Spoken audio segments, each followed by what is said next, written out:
반갑습니다. 국회 국방위원장 김영우 의원입니다. 오늘 이렇게 귀한 자리에서 기조연설을 하게 된 것을 매우 기쁘고 영광스럽게 생각합니다. 저를 불러주신 김혜석 국방대학교 총장님, 그리고 김영호 국방대학교 국가안보문제연구소 소장님께 깊은 감사의 말씀을 드립니다. 아까도 제가 말씀드렸습니다만 사실 시작부터 걱정이 좀 됩니다. 오늘 모이신 모든 분들이 이 안보 문제와 관련해서 아주 최고의 전문가들이십니다.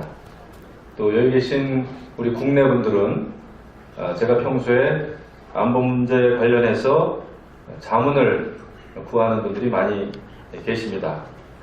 또 외국의 분들도 평소에 제가 여기 계신 분들이 쓰신 칼럼, 논문 이런 걸 많이 읽었습니다. 아주 낯익은 분들도 많고요. 이 자리를 빌어서 굉장히 기쁘다는 말씀을 드립니다.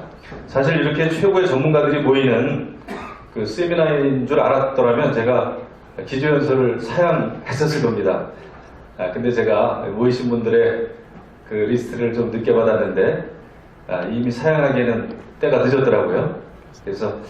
그래서 인생은 타이밍이다, 이런 얘기가 있구나, 이렇게 다시 한번 생각을 하게 됐습니다. 제가 국방위원장이기 때문에 외국에서 저를 찾아오는 외국 손님들이 참 많이 있습니다. 미국은 물론이고요, 유럽, 나토 회원국의 정치인들, 또 언론인들, 그 밖에 많은 연구자들, 이런 분들이 최근에 저를 또 찾아오는 횟수가 부쩍 늘었습니다. 이분들이 저를 찾는 이유는 단 한 가지입니다. 한반도의 안보 상황이 궁금하기 때문입니다. 북한의 김정은이 핵과 미사일 개발 완료 지점까지 갔는데 앞으로 어떻게 될 것인가, 이런 질문들을 저에게 합니다. 그런 질문에 저도 사실 답답한 건 마찬가지입니다. 여기 계신 여러분들은 한반도 안보 상황이 앞으로 한 달 뒤 또는 1년 뒤에 어떻게 될 것인가 정확하게 예측할 수 있는 분들이 있습니까? 전문가의 입장에서도 쉬운 일은 아니겠죠. 지금으로부터 67년 전 1950년 6월 25일에도 당시 한국의 국정 운영자들 그리고 군 수뇌부는 북한이 갑작스럽게 남침하리라고는 제대로 예측하지 못했습니다. 매우 안타까운 일이죠. 그보다 6개월 전인 1950년 1월 에치슨 라인으로 불리는 미국의 극동 방어선이 한반도를 제외한 채 그어졌습니다. 북한의 김일성은 남한을 침공하면 남한에서 북한 공산당을 지지하는 세력이 들고 일어나서 북한 인민군을 대대적으로 환영하고 짧은 시간 내에 한반도를 공산화할 수 있을 것이라고 판단했습니다. 결국 남한도 또 북한의 김일성도 당시 현실에 대해서, 안보 상황에 대해서 오판한 것입니다. 그렇습니다. 인간이 본능적으로 가지고 있는 탐욕과 복수심과 두려움, 자기 보호 본능 등이 전쟁의 일반적인 동기가 될 수 있습니다. 여기에 상황에 대한 오판까지 더해진다면 전쟁은 일어날 가능성이 더욱 커진다고 생각합니다. 오늘 우리는 한반도의 상황을 진단하고 궁극적인 평화를 안착시키기 위해 이 자리에 모였습니다. 상황 판단은 신중해야 하며 각국의 지도자, 특히 북한의 김정은이 오판하지 않도록 깨우쳐 주는 것도 우리 모두가 할 일입니다. 지금 남북 간의 경제 규모는 40대 1. 체제 경쟁에서는 대한민국의 압도적인 승리가 이미 증명됐습니다. 남북한 같은 또래 어린이들의 키 차이는 15cm 이상 차이가 납니다. 머리 하나 차이가 나는 거죠. 지난 13일 JSA에서 MDL을 넘어 탈출하다 총상을 입은 북한 병사의 몸속에는 기생충이 너무 많아 수술하기가 힘들었다고 합니다. 그런데 이런 남북한의 비교도 안 되는 엄청난 국력의 차이에도 불구하고 안보 면에서는 왜 북한이 이슈를 주도해 가는 것일까요? 왜 북한의 일정표대로 끌려가고만 있습니까? 이 점을 우리는 다시 한번 생각해 봐야 합니다. 자신의 친인척을 거침없이 처형하며 자신의 아버지, 할아버지보다 더 잔인한 성격을 보여주는 김정은은 안보, 핵개발은 자신의 일정표에 맞춰서 실천해가는 능력을 보여주고 있습니다. 그러면 우리는 어떻게 대비해야 할 것인가? 저는 지난 10년간 국회 외교통일위원회에서 6년, 또 국방위원회에서 4년을 보냈습니다. 지금은 국방위원장까지 맡고 있습니다. 그 10년 사이에 한반도의 안보 상황이 너무나 많이 질적으로 변했습니다.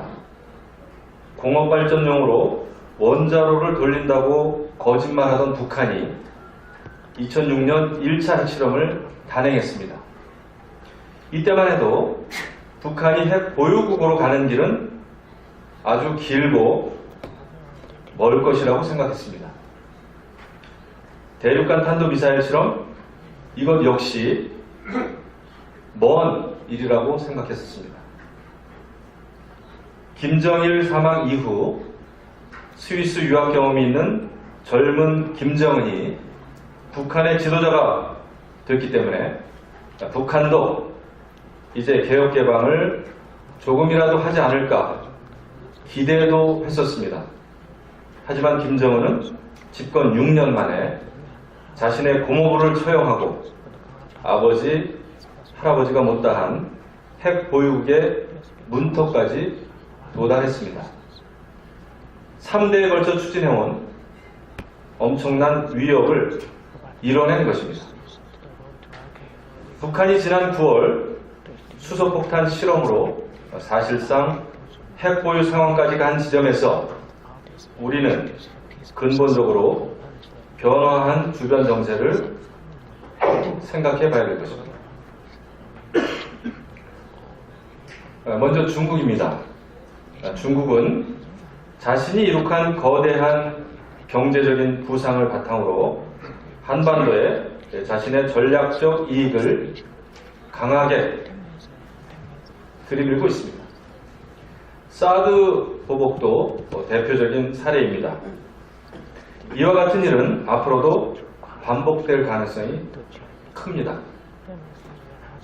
북핵 해법으로 새롭게 내놓은 쌍중단, 쌍계 병행 주장도 동북아시아를 포함한 서태평양에서 미국의 영향력을 내물리려는 중국의 전략적 이익과 맞물려 있다고 저는 봅니다. 지난해 망명한 태용호 전 영국 북한 공사가 저에게 이런 얘기를 했습니다. 김일성, 김정일 때는 그래도 남조선 민족 해방이라고 얘기를 해왔는데 김정은은 남한을 없애버린다는 말을 자주 한다는 것입니다. 김정은의 대남 정책은 아버지, 할아버지 때와는 완전히 다르다고 얘기했습니다. 이렇듯 리스크 테이킹을 하면서 모든 자원을 핵미사일 개발에 쏟고 있는 김정은의 목표는 남한을 자신의 손아래 두는 것입니다. 이를 위해 한미동맹의 틈새를 계속 벌여나가고 약화시키고 주한미군의 훈련 규모와 횟수를 줄이고 결국에는 주한미군을 철수시키는 것입니다. 그렇다면 대한민국의 대북 정책의 분명한 목표는 무엇입니까? 우리는 사실상 혼란을 겪고 있습니다. 북한의 핵은 우리를 공격할 리가 없다. 북한의 핵은 미국과의 외교를 위한 허풍이다라는 주장도 있습니다. 다른 쪽에서는 북한의 핵무장에 맞서기 위해서 우리도 핵무장을 해야 한다. 이것이 불가능하다면 미국의 전술핵이라도 다시 들여와야 한다. 이런 주장을 하기도 합니다. 또한 남북 간에 대화만 되면, 특히 정상회담만 되면 모든 것이 해결된다는 신화도 여전합니다. 그러나 지금 우리에게 필요한 것은 자신이 신념으로 삼아온 이념의 틀 안에서 남북 간의 관계를 바라봐서는 안 된다는 것입니다. 현실에 대한 분석은 현실적이어야 합니다. 냉혹해야 합니다.